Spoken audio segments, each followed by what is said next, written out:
To them, it's the promised land. Thousands of African refugees, most of them Muslim, yearning for a new life in Israel, of all places.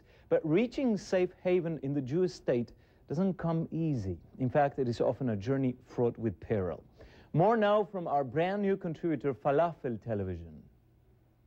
This is the Sinai Desert. Hot, dry, and the path to salvation for the thousands of refugees from Africa who have made the journey across these sands, through this border fence, and into the state of Israel.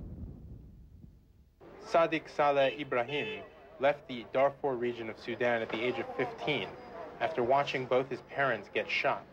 He has been on the run for more than 8 years. I came to Israel for protection, because when I was in Egypt, I didn't find protection. This is a recent phenomenon. Most of the 10,000 asylum seekers here crossed the border in the past year alone. The largest number of refugees come from the war-torn nation of Eritrea, where boys as young as 12 are forced to join the army. Next comes Darfur and South Sudan, followed by Ethiopia, Nigeria, and the Ivory Coast. The number of refugees is much higher in Egypt, but increased persecution there and the lure of jobs in one of the fastest-growing economies in the world add to Israel's appeal. Sadiq now works as a chef at this trendy Tel Aviv hummus restaurant. Yeah, in Israel. No, we are okay. So, but we are all the time concerned about the people and our people in Darfur. Like most Darfurians, Sadiq is Muslim. He is one of only 500 Darfurians granted residency by the state of Israel. But it sure wasn't easy. Sadiq survived 3 days in this desert, walking at night and barefoot to avoid detection. The riskiest point is at the border, where Egyptian soldiers have shot and killed an untold number of asylum seekers.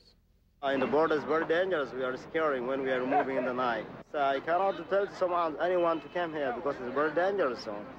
Just before editing the story, another African refugee was shot and killed by Egyptian troops. This time, it was a young Sudanese woman, just a few hundred feet from the Israeli border fence. This is Jaron Gilinsky in the Sinai Desert for CNN World Report. And we asked Jaron what gives his story about the African refugees in Israel a global significance. Walking through a park in downtown Tel Aviv, this place has become the grand central station for African asylum seekers in Israel.